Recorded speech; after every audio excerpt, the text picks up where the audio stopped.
Well, hey friends, I'm here, you're here. I think I can take my mask off now. It's probably safe, right? Okay. So this is just a little casual thing, um, largely because I was so embarrassed at how bad the audio was on the live stream I did yesterday. So I had to see if I could fix it. So, how is the sound right now? I'm not echoing, am I? I hope.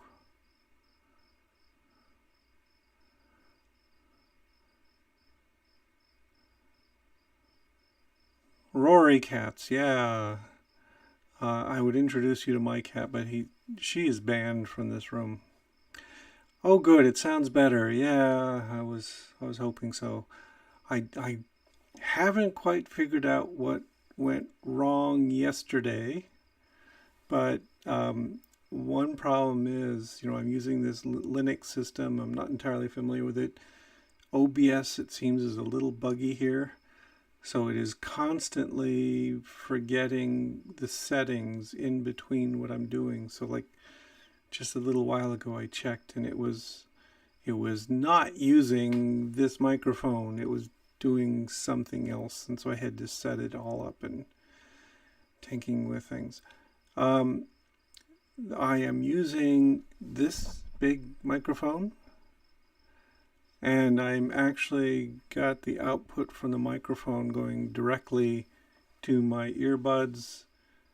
That seems to work okay. And anyway, so yeah, the discrimination against felines. No, I put up with the most awful, evil cats. So obviously, I'm extremely tolerant of cats. Yeah, the cat veers between hating me and wanting my attention. So, it's like uh, she drives me crazy. I probably drive her crazy. It's all okay. Okay, so as I said, this is just a silly Q&A session. We can talk about whatever you want. Oh yeah, I was gonna set this up. Make sure that videos come through okay. And from here, it looks like they are. Hello, friends. This is going to be a kind of slow and boring video, I'm afraid. What we're looking at here is a spider, a baby spider, that was laid last week. I'm explaining it all to you in the recording. Sit here and look at it. Isn't it gorgeous? So yeah, you're going to get 3 minutes of a baby spider twitching. Okay, why? Why should I do this? Well, okay, I'll turn that down. Anyway, yeah, so everything seems to be working today.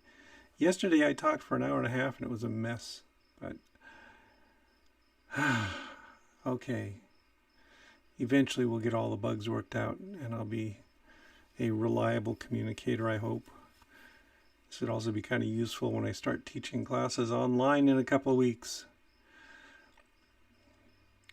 Yes, the little spider's waving at you. See her little limb reaching up there and twitching, and her pedipalps going, and all 8 eyes just sitting there looking at you. She's so adorable. Okay, so things are working. I'm astounded.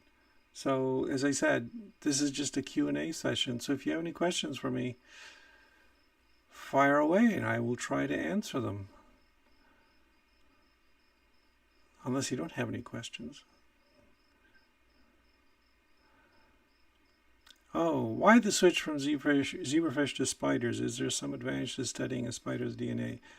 There are a couple of advantages. The big advantage is for the last several years, last half dozen years, I've been getting increasingly interested in ecological developmental biology, which is this new up and coming system.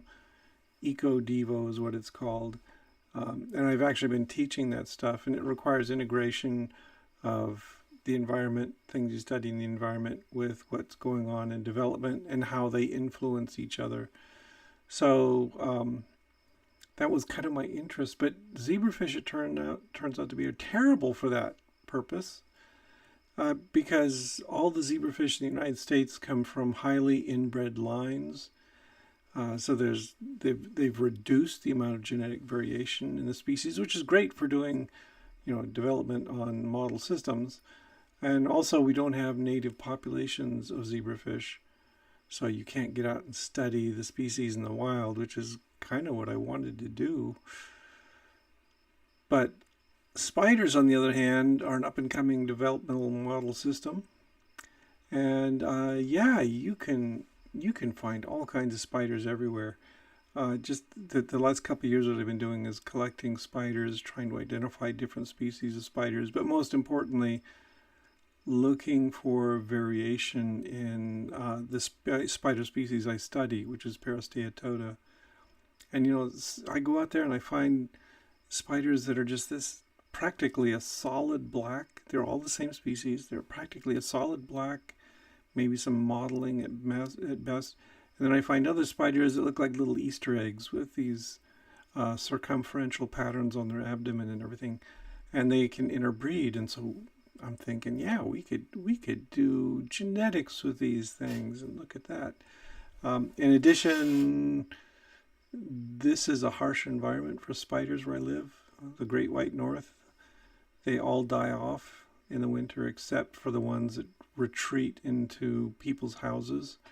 So there's the question, how do spiders survive around here? How is their differential survival of different species? Because I've noticed just this summer, for instance, that the Parasteatota, like this lovely little baby here, get replaced late in the summer by grass spiders. So all their nice little webs outside start to disappear, and instead they're replaced by common, ordinary, uninteresting grass spiders. Okay, they're a species, they're interesting in their own right, but the Parasteatota start to disappear. So that's one thing to look at, is how that's going on. Okay, so somebody asked about cephalopods. I would love to work on cephalopods, but I'm in Minnesota. For years and years, cephalopods were kind of the object of my yearning because they were so, inaccessible in Minnesota. There are no cephalopods in Minnesota. Sorry. I'm about as far away from an ocean as you can get. So, yeah, that's one thing. Is when I started thinking about what things can I study in the environment around here, cephalopods were really low on the list, and spiders were pretty high because they're ubiquitous. Since I started studying them, I've been kind of surprised at how ubiquitous they are. They're everywhere, and they're all these different species. So, for example, let's see, I can make that go away.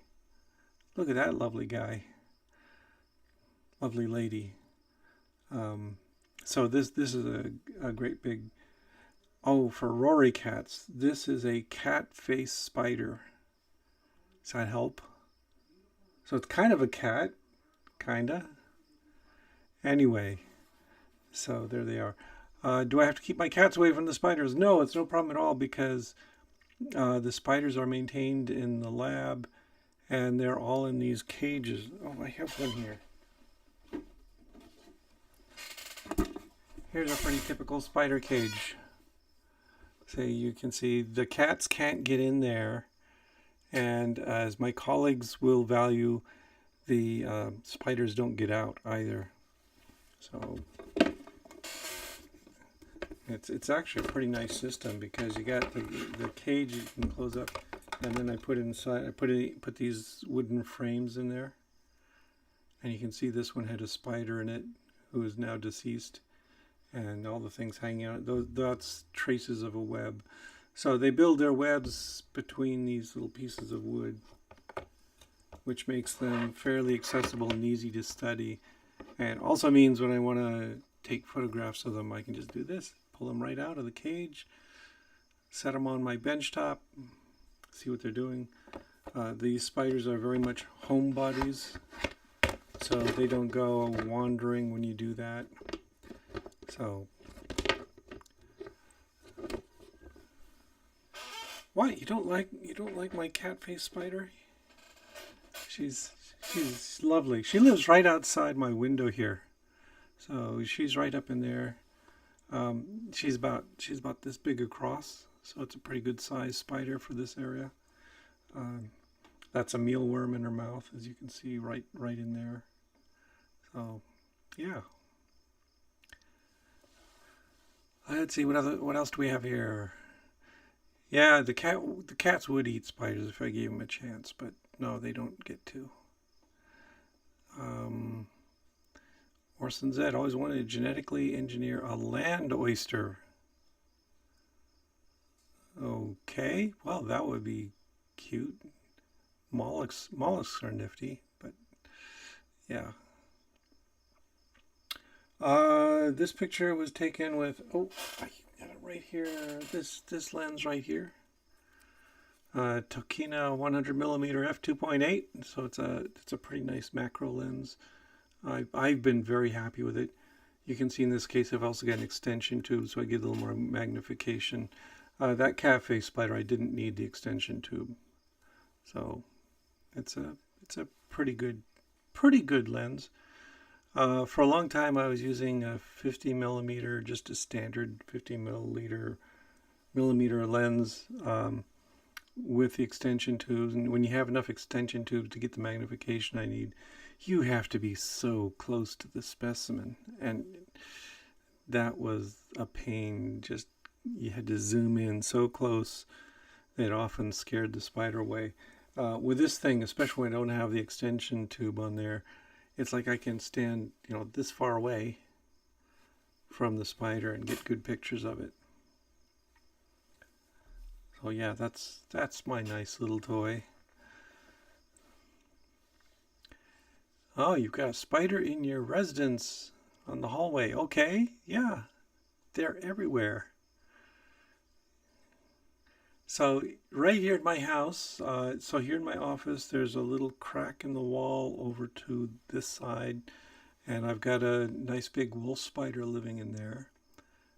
We've got Peristeatoda living in the hallway. We've also got, what are they called? Fulcus living in the hallway, and lots of Fulcus living down in our basement.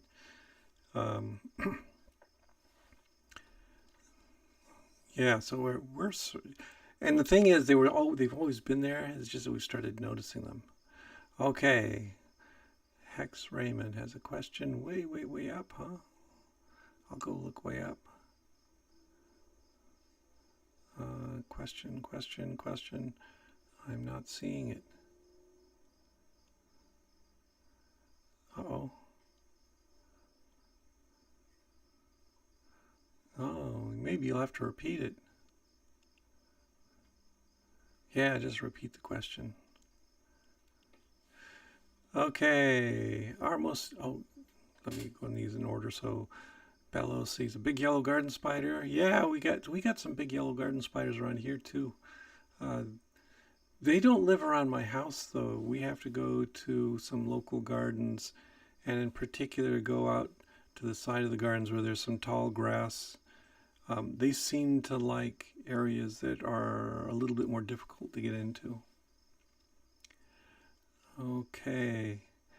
Okay, I'll get to you in a moment, Hex. Joe Smith asks, are most spider populations healthy, and do you think the general insect apocalypse is real? Yes, the apocalypse is real. It's a question of how severe is it. So there's definitely been some reduction in insect populations. And that's one of my questions is, how are the spiders doing? So last year we did this big study in this area in Morris, Minnesota, where we went to various people's houses and we counted spiders. Just say, okay, we developed a protocol so we could repeat it. So we could go in and we just get an estimate of the number of spiders living in people's garages and sheds and things like that. And then the idea was that this year we would do it again and do it again next year and the year after and get a feel for the changes in the population. And unfortunately, there's this pandemic. Have you heard about it? There's this virus going around. And because of the virus, we can't go knocking on people's doors and ask to look in their garages anymore. So that's kind of on hold. Hopefully next year we'll have a vaccine or something and we can get out and do it again. So yeah, we think spider populations are probably affected, but we don't know. Not yet. I actually picked, one of the reasons I picked spiders was because they would be a good proxy for looking at insect populations to get a feel for that. Okay, Hex Raymond asks, what are some of the longest lasting lineages of life that are now extinct? Oh. So yeah, ammonoids are a good choice. Trilobites are a good choice. Yeah, the thing is, I think a lot of them would be kind of obscure. Unfortunately, when you go to the popular press, the popular literature, the charismatic megafauna get all the attention, and yeah. So a number from one book I read is typically a large species, like us, or cats or dogs or whatever. Typical lifespan for one of those species is about 10 million years. So that's just to give you some perspective. But yeah, we find others that last a few 100 million years. I put up that video a while back about whales, and yeah, if you look at the illustrations of the whales and the cladograms and phylograms and all that, you typically find, yeah, you find these species that probably persisted for 5, 10, 15, 20 million years and then disappeared. Okay. Next, brown widows, a problem for black widows. You have a bunch moving in. Oh, how sweet! Aren't you lucky? No, brown widows and black widows don't. They tend to coexist. These particular Peristeatota, for instance, seems happy to live in groups. They, if they've got space and if they get plenty of food, they will thrive together. I found, large webs in areas with lots of insects around that, have a dozen to 100 spiders in them, and they coexist just fine. The problem is when the food supply starts to dwindle, spiders don't have a conscience, so they don't mind. Oh, I'm getting hungry, and my neighbor over there is starting to look hungry, and they'll start eating each other. So that can happen. Okay, a question about spider eyes. Spider species have a lot of variation on the number of eyes. Is that a Hox gene issue? Do spiders have Hox genes? Spiders don't exhibit all that much variation in the numbers of eyes. Almost all spiders have 8 eyes. There's a few species that have 6. And the ones that have 6, it seems to be a fusion by 2 of the lateral eyes to reduce the numbers. The genes that trigger development of eyes are not the Hox genes, but typically they're like the PAX genes, PAX6 in particular. And spiders, insects, and vertebrates all use the same triggering genes, the same master genes to specify an eye field. What's interesting, and I'm actually working on a video about this, is that, if you look at flies, they have ocelli, they have these little eyes in the middle, and they have the great big compound eyes. And this seems to be a trend in arthropods, that you have basically 2 separate eye fields. There's a central one, and then there's a lateral one. In spiders, they've got pretty much the same setup, but the median eyes are the ones that tend to get enlarged. So they don't have ocelli. They have, like if you look at that baby spider, if I you can sort of see it in my cat-faced spider over there. There's 4 central eyes. The 2 lower ones are the median eyes. And those are specified separately, and using a slightly different set of regulatory genes to switch them on. And then the other eyes, the lateral eyes, are their own separate field, and they've got a different set of rules. And those lateral eyes are homologous to the compound eyes of insects. And the median eyes are homologous to the ocelli of insects. So they do interesting things that way. Another interesting fact about spider eyes is those two median eyes, they're everted in organization. That means that the receptors face towards the lens and the nerves go backwards, and all the other eyes are flipped around. So the receptors face towards the back of the eye and the nerves come out in the direction of the lens. So, it's like how cephalopods have everted eyes and we have inverted eyes.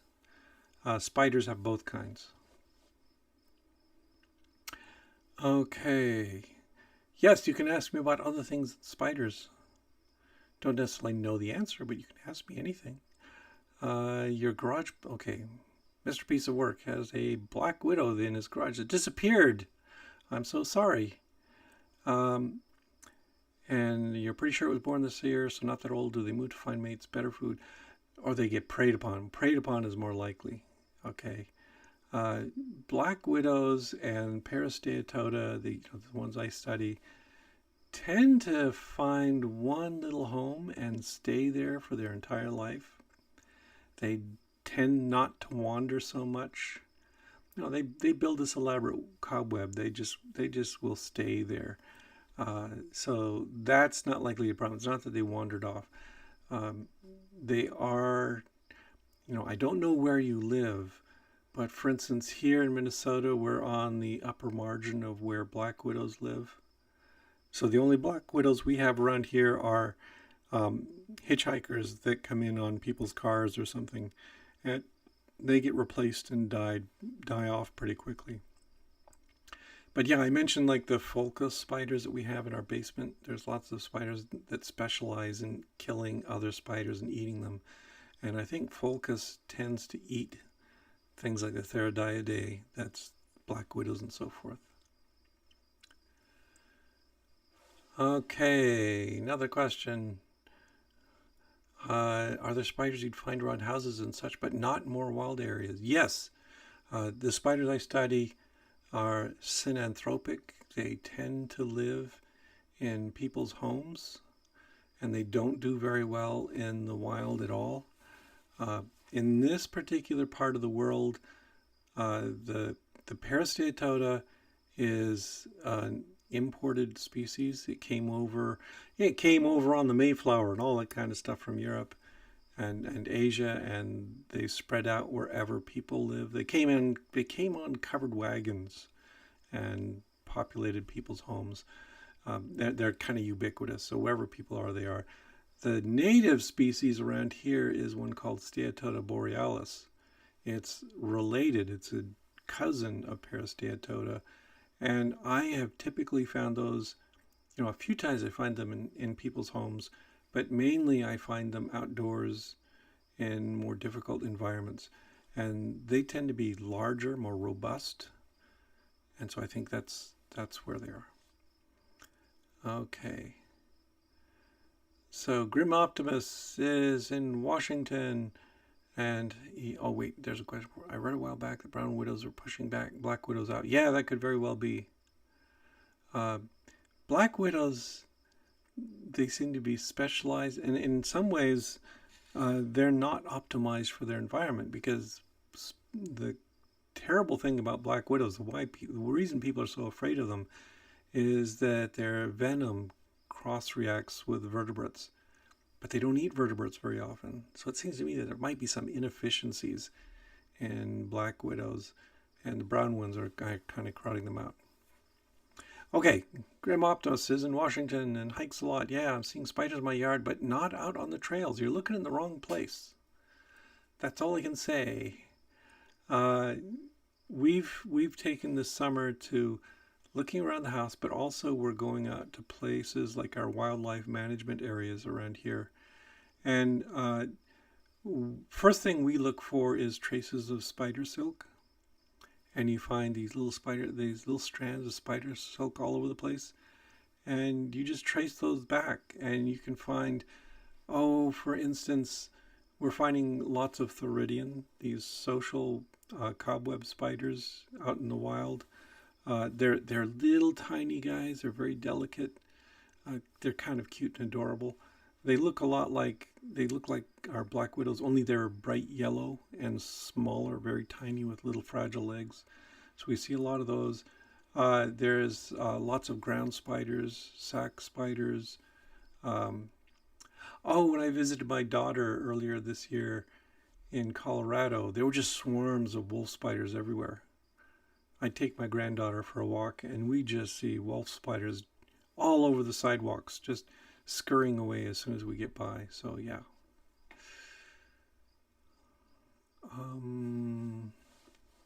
Okay, let's see. What do you think of GMO foods, and do you have any concerns? I have no concerns at all about GMO foods.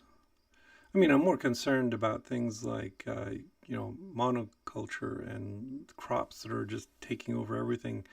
And I think they're going to be vulnerable to all kinds of pathogens and all kinds of predation and things like that. GMO itself does not concern me at all. GMO is just a mechanism for generating directed mutations. Whoop-de-doo. There's lots of spontaneous mutations occurring all over the place. So, like the coronavirus itself that we're so concerned about, the one that's causing COVID, that was a natural mutation. Nature does this all the time. They keep juggling genes around and modifying genes. And so, yeah, why should I be concerned about genes that are planted in organisms specifically to optimize them for agricultural purposes? Because I guarantee you, when the apocalypse comes and humans go extinct, those species will follow us very quickly. Okay. You never saw brown a few years ago. Now many more. Oh, that's interesting. Yeah, I came to this game too late. I mean, like I said, I started last year just documenting what species are present in my neighborhood. And it was to get a baseline to look at these kinds of changes. So it doesn't surprise me that there are all kinds of variations that are cropping up all the time. Okay, Bello asks, why both kinds? What both kinds? I guess I need some clarification on. Oh, why both kinds of eyes? Oh, the two kinds of eyes have different developmental origins. They develop in different ways from different tissues. And so I think it's just a historical thing. That's why they would go this way. The median eyes, these main eyes, would not have a blind spot. And what you see in most spiders that are visual, they do a lot of visual processing, they expand the primary eyes, the median eyes, and we think that's because they probably have better acuity with those. So, for instance, all those cute little jumping spiders that people like so much, like Lucas the spider with the gigantic eyes, the ones that they've amplified, are the median eyes that are everted. So maybe that's a factor. Never right away. I'm asked about Lucas the spider. Yeah, I think Lucas the spider is helpful. Yeah, the thing we have to deal with in educating people about spiders is a lot of arachnophobia, and you shouldn't be afraid of them. If you are, okay, that's fine. But things like Lucas the spider, Lucas is not particularly informative about spider behavior, spider habitats, or anything like that. But he is helpful in desensitizing people to their fear of spiders. So I'm all for it. Okay, why? Some of the most famous biology textbooks like Raven and Johnson have mistakes and retain them for many editions. Is there something wrong with the updating process? Oh, yes, there is. um, look at a textbook. It's a lot of work to put together a textbook. There are an immense amount of effort. I'm always impressed with the people who've put these things together. So, for instance, I knew Campbell, the author of Campbell Biology, and basically the people who become major textbook authors have to commit most of their life to putting these textbooks together. So they always have mistakes. Something that huge, you can't help but make a mistake. So there's occasional mistakes, and then it's so much work to update them that, the mistakes persist. On top of that, the updating process is kind of trivial and shallow, I'm sorry to say. A lot of textbook publishers just want you to update, come out with a new edition of your textbook every year or 2 years, because that way they can make money selling it. It's planned obsolescence for textbooks in the classroom. And so they keep churning these things out, and I hate it. The textbook I use, there's been no significant changes over the last 10 years or so, but there have been multiple new editions. And it's exclusively, purely to get more money out of students. So I have to tell all my students every year, don't be afraid to buy an older edition. Go ahead and buy we're up to the 11th edition on my textbook right now. So I tell them, yeah, go ahead, buy the 9th or 10th edition. It's fine. I'm kind of undermining the publishers' efforts to make money, but okay, it's okay. Okay, how am I sure that spiders are not carriers of alien DNA caused by having sex with dream demons? How am I sure? I'm not sure. Maybe they are. If they are, if we are, then why can't spiders be? That would be a really cool mechanism of evolution. Seems improbable to me. Okay, what is the spider behind me eating? That spider is eating a mealworm. Yeah, it is kind of like a French fry. We actually raise mealworms at my house. If you ever come to my house and ask to use my bathroom, I will warn you that there's this big rack of shelves, containers in there. And when you're in the bathroom and it's kind of quiet, you hear this constant scratching noise. That's all the mealworms thriving in there. So yeah, we got lots of mealworms here. And in this case, this cat-faced spider tends to lurk up in the eaves, and she's really hard to get to come out, so you can get a good picture of her. So I put a mealworm in her web, and she immediately darted out. It was pretty impressive, really fast. And yeah, she's chewing on it pretty good there. That's a doomed mealworm. Let's see. Why would you like to replace your eyes with spider eyes? Are you planning on turning into a walking nightmare? What's nightmarish about it? Having 8 eyes would be kind of cool.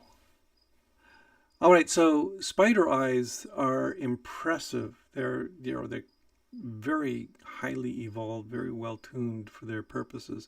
So if you look just at jumping spiders, for instance, they actually have telescope eyes.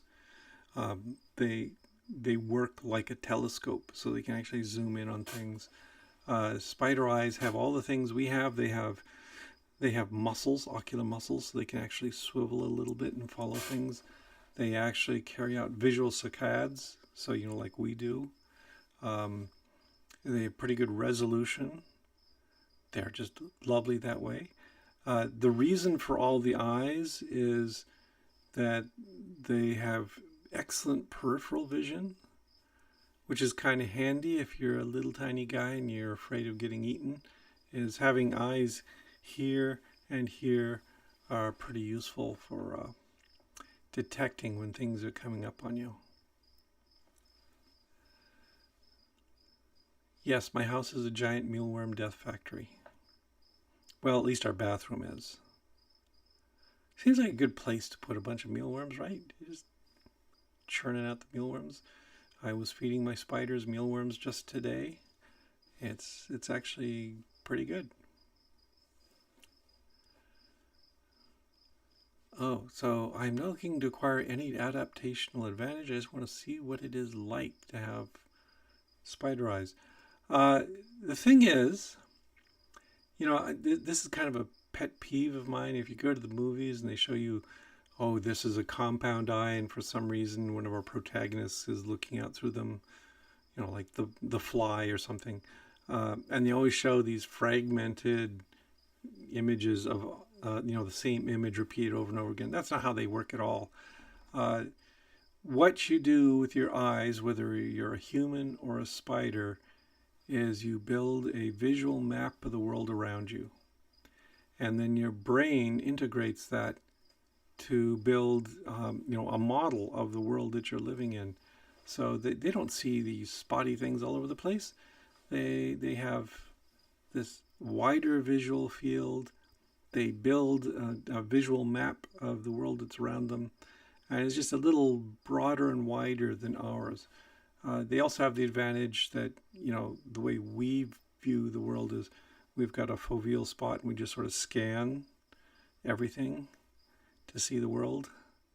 If you ever take visual physiology, it's kind of disappointing how bad our eyes are. But we're just building this from the little spot that we're constantly scanning to build up a more detailed picture of the universe. And each eye is able to do this, so that's kind of handy. And if you have 8 eyes, you've basically got parallel scanners that are looking at the world around you to build a better picture of the world.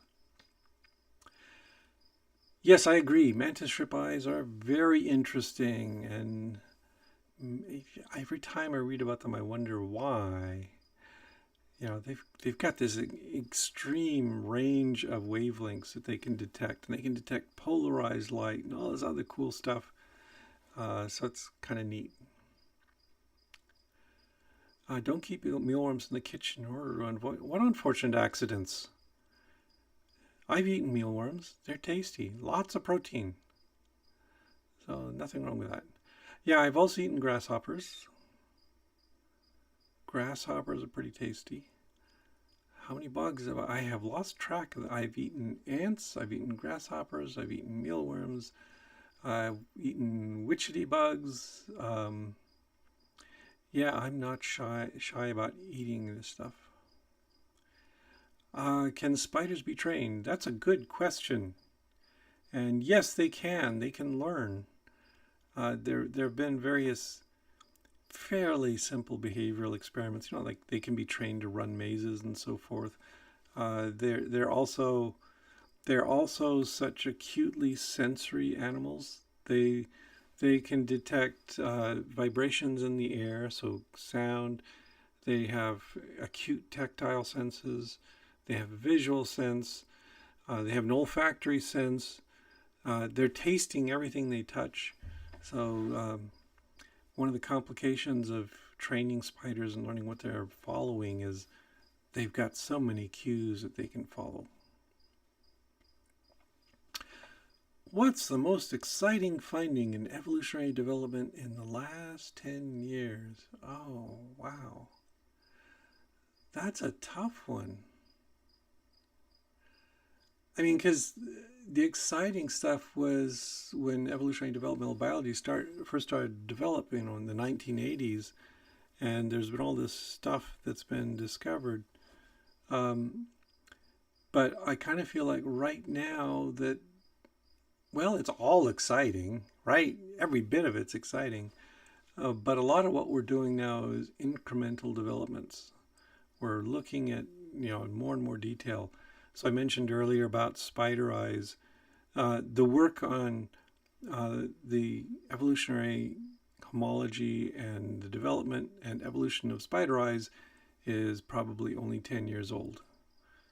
And that's stuff that's interesting to arachnologists. I don't know how interesting it is to everyone else in the world. But yeah, there's lots of good stuff like that. Tarantula. Oh, I've never tasted tarantula. Yeah, I've had crickets, cricket powder, cricket protein. Okay. Yeah, I would like, if ever I get to Southeast Asia where you can get this routinely, yeah, I'd like to try spiders. What is this thing called quantum biology? I have no idea. I I have little faith in it right now. Um, there was, back when I was in graduate school, this was a big deal. Who was it?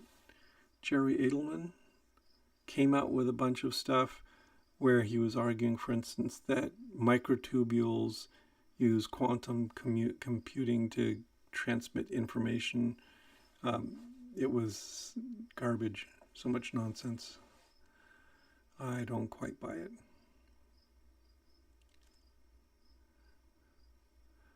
Okay, are we running low on questions? Maybe. This was just supposed to be a short, quick test to make sure I wasn't always an idiot in setting up my audio and video.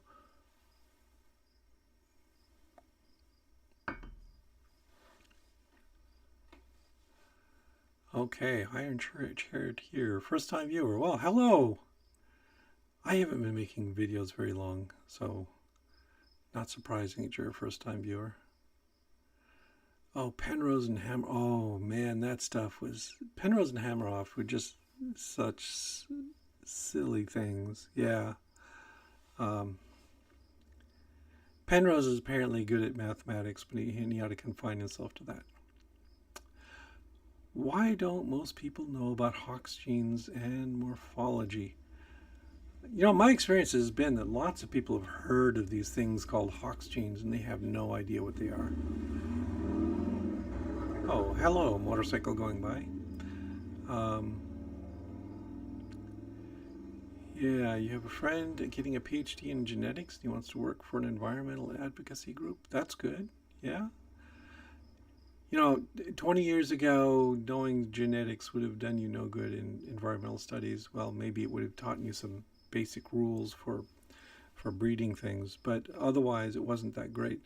But nowadays there's so much work being done bringing genetics and environmental studies together, so it's a good thing. Um, I often tell my students to look for synergies. So computer science and molecular biology are an obvious one.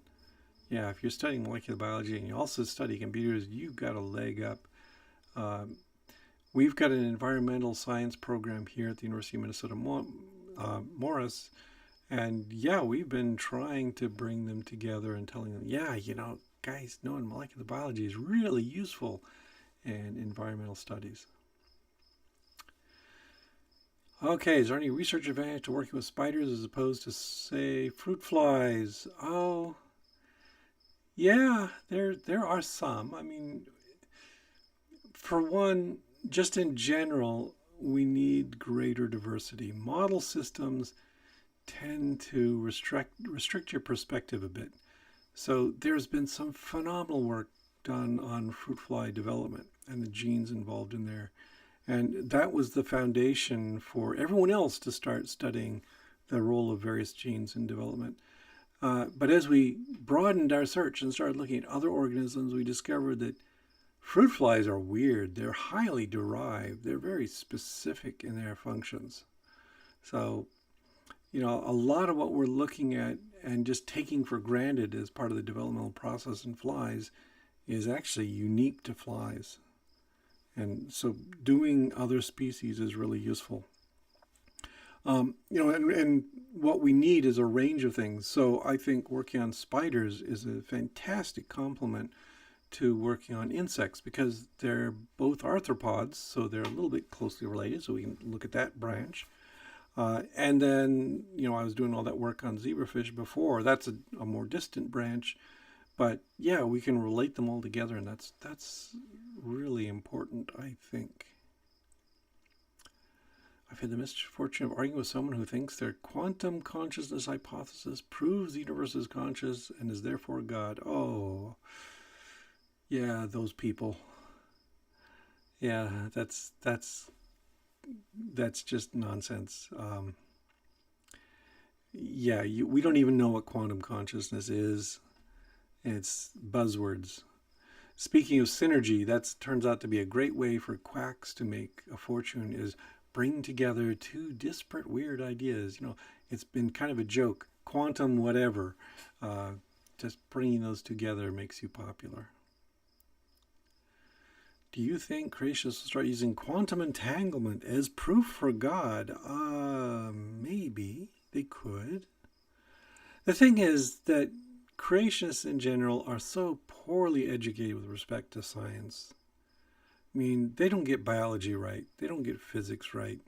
So for them to go to, a more subtle, refined, complicated aspect of a particular science, yeah, they could try.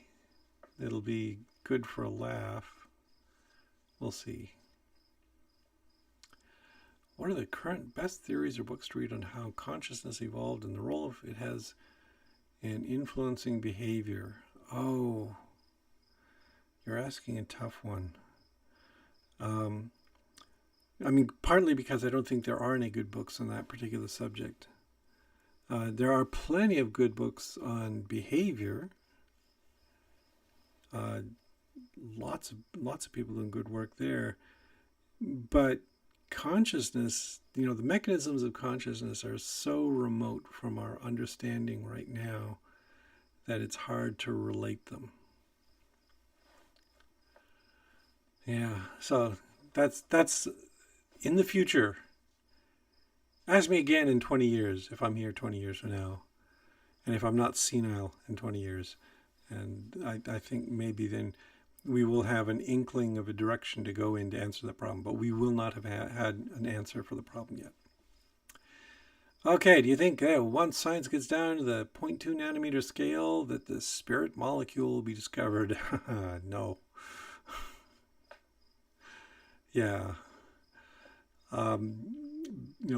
40 years ago in my lab, we had a running joke that, as we were getting more and more detailed on the cellular structure of the brain, that eventually we were going to find the cell that was the seat of the soul. And yeah, no, we didn't. And we weren't going to. It was a joke, okay? The spirit molecule, that's a joke. It's not going to happen. The quantum realm has no effect on our atom molecular level. At least you know much more about it by now. I'm not going to go that far to agree with that. I started out in my science doing neuroscience, and there's a lot of funky, fun stuff going on there that, for instance, field effects. Field effects actually affect neuronal behavior. That if you have a set of neurons, if you study one neuron, you get a good idea of the ions that are involved, the chemicals that are involved in triggering various things. But when you get a collection of neurons and you bring them together, they start having spooky, subtle field effects, electron effects with each other. Makes it really hard to just rule that out. So maybe it's not going to be anything like what some people imagine. Okay, what scale is science down to at the moment? Oh, I don't know. Science? There's lots of things that are in science. Physics, crystallography. Crystallography is way down there. So, we're looking at single atoms. Quantum chemistry. They're looking at how electrons interact in a tiny little... So, yeah, we're way down there. Yes, the way I debunked the Muslim apologist with Galen's embryology. Really, the whole Muslim embryology stuff, you read it and it's just old Roman embryology. And that's not something to condemn it. What it's telling us is that the early Muslims were familiar with the broader culture. They were paying attention to the scientific literature of the time. And, that's perfectly good. I think that's great. It's just bad when you've got modern Muslim creationists who are arguing that the prophets had some magical insight spiritual insight brought to them by Allah and all this kind. That's you don't need that. Oh yeah, the original consciousness and the breakdown of the bicameral mind. It's a freaky idea, and I don't know if I believe. Like you say, it was unprovable, and I agree. Yeah, it was pretty weird stuff. Uh, Basically arguing that before some point in our history, people weren't really conscious; they weren't aware, and it was this change in how our brains work that led to essentially consciousness. You also get a little bit of that in Neil Stephenson's book. What was it called? I'm sure somebody will tell me. Neil Stephenson's book, with the linguistics stuff. That was related to that. You don't. I presume you're talking about. I don't dismiss quantum effects. Yeah, I don't think they have much effect on biology. I will agree. I think they have subtle effects, though. So I mentioned field effects. That's not quantum effects, but it's something nobody was expecting to find in nervous systems. But it turns out that these field effects are critical to regulating the control of large neurons in the nervous system. Do you think they'll actually complete the connectome anytime soon? I think the whole connectome thing is bogus. I don't think it's going to go anywhere. I'd be happy if they proved me wrong. They could show me wrong easily. I'm outside that field. But I think they're looking at an illusion that the connections are so complicated that making a map of them is not adequate to explain, the functionality of the system. Do other animals have a conscience as well? Conscience or consciousness? Oh, yeah. I think other animals have both, to a different degree. Cats are self-aware, right? We all agree there. Birds have tiny brains and they have amazing cognitive abilities. I think consciousness is just an aspect of the self-referential behavior of a brain that is modeling the universe, and so they all have that. It's just a question of degree. Oh, what is Craig Venter doing in his labs? Oh, I heard Craig Venter talk a couple of years ago, and he's doing some really impressive stuff. It's kind of weird stuff. I mean, he's the guy who pioneered that whole idea of shotgun sequencing, and so he was using that as an excuse to take his yacht on trips around the world, and he just sample seawater and blow it apart and sequence a chunk of seawater and then uses computers to piece together the organisms that were present there. I thought that was cool. He's also working on designer organisms specifically to produce petroleum. So yeah, he's got all that kind of stuff. Yeah, elephants mourn the loss of their family members.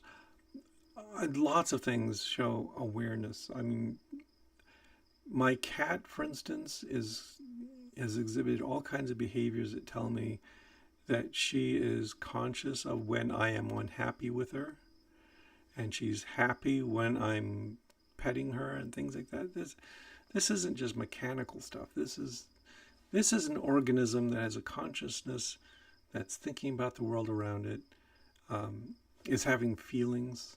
All these things are going on. Question: what is shotgun sequences? Shotgun sequencing is where it used to be that everyone thought the way you sequence the genome was you pull out the DNA and you start at one end and you work your way all along along the chromosome, and you sequence each of the genes in sequence. And what shotgun sequencing was is this insight that you just blow the DNA apart. You blow it apart into fragments. You just take a whole bunch of DNA and you treat it in such a way that everything gets broken up into short sequences. And then you sequence the individual short sequences, that's much easier than sequencing long sequences. You get fewer errors if you can just do a little chunk. And then what you do is you plug all the sequences you've got into a computer, and the computer pieces it together, looks for the overlaps and splices those together and rebuilds the whole chromosome from that. And in fact can rebuild the whole organismal sequence from that. So it was a huge insight that really rapidly increased the rate of sequencing the genome, is doing shotgun sequencing. Okay, now we're getting metaphysical. Is happiness and love purely chemical? Oh, you're asking a hardcore atheist like me? Yeah, it is. It's chemistry, it's history, it's ionic effects, it's connections in the brain. There's all a bunch of things going on. But yeah, I'm one of those people who believes in a purely material universe. And so yeah, if you experience happiness, there isn't some ghost doing it for you. It's your brain. Same with love. And that's not to diminish the importance of these phenomena in how we think. Okay. Lost hero. My Purkinje cells are dying. Oh no. Well, lots of cells. It depends on the rate that they're dying that you got to worry about it. So I was wondering if they would be able to better understand the cerebellum. They don't give enough emotion. They don't give emotion regulator functions enough attention. Yeah, well, we'd like to understand everything. Yes. My graduate research was looking at connectivity between spinal cord and motor neurons and higher brain functions. And there's all kinds of really interesting things going on with the nuclei in the upper spinal cord and with things like the cerebellum. Yeah, there's lots of people doing stuff on that. Yeah, if you go to the neuroscience meetings, there's whole segments of the neuroscience meetings that are dedicated to cerebellar function. And cerebellum is kind of neat to study because there's so many repetitive elements in there. There's just basically an array of neurons like the Purkinje cells that generate interesting function. It'd be really cool to figure out how that works. Yeah, and then they also have interesting patterns of connectivity and responses to training, and yeah. So yeah, we're working on it. We're working on everything. Not fast enough for everyone, but we're trying. Okay. Any more questions?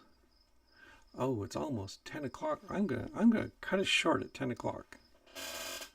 Let's see. Iron Trader says, creators like to use the nanomachines in cells as an argument for ID. How do you counter that?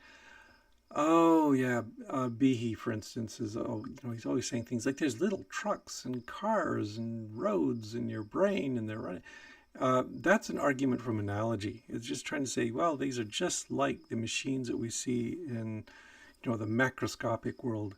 And no, that's not a good argument. The more you get deeper into them, you discover that these things are not operating in the kind of discrete, simplistic ways that we are familiar with in machines. You've got, in large-scale machines, they have overlapping functions. To use a kind of linguistic similarity that we call the machines, therefore, because the machines we're familiar with are designed, they are designed, that is a fallacious argument.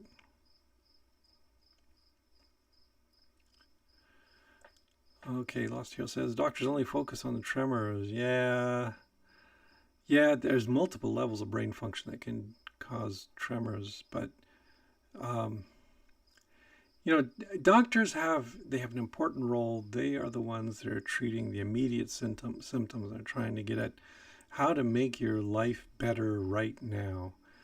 The scientists I know who study things like cerebellar function, I'm sorry, they don't care about you. Not in any direct way. They're not there about the individual and asking, okay, what can I do to fix this person? They're looking at general principles. And that puts them more remote from the day-to-day issues of a doctor working with a patient. The ideal, we're working together. So the ideal is that somewhere down the line, the scientists who are working on the abstractions come up with explanations that can then be used for immediate medical purposes. Was the flood global or local? It was local. Come on, there was no global flood. We know that. This is one of those things that just persists in the creationist literature. They talk about a flood 4,000 years ago, and we know that there were civilizations that lived right through it without noticing it. Oh, the questions keep coming. I really got to wrap this up.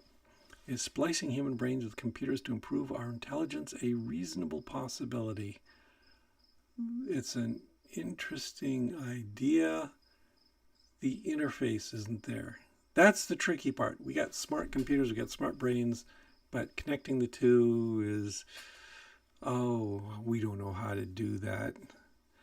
I mean, there's various crude sorts of things that have been done, like making microelectrode arrays and implanting those in the brain. But those aren't making good connections. They're just reading superficially a subset of the neurons. And they also have all kinds of side effects like epileptic seizures and stuff like that. So we're a long ways from doing that. I think what would be a more reasonable approach is to develop biological computers and interface those with biological brains. We're not going to ever have a good way of linking silicon computers and organic brains. Yeah, I'm just being pessimistic there. Sorry, all you cyberpunks out there. It's a long reach. Okay, well, it is 10:02. I think this is a good point to stop. It's been fun. We've been talking longer than I expected. And I'm glad to see I got live streaming figured out, so I'll try to do this more often. And yeah, go do something fun and interesting with the rest of your night. Something more interesting than listening to some old nerd chatter at you. All right, so I'm going to push this little button and end the stream. Thanks for stopping by. It's been fun. Talk to y'all later.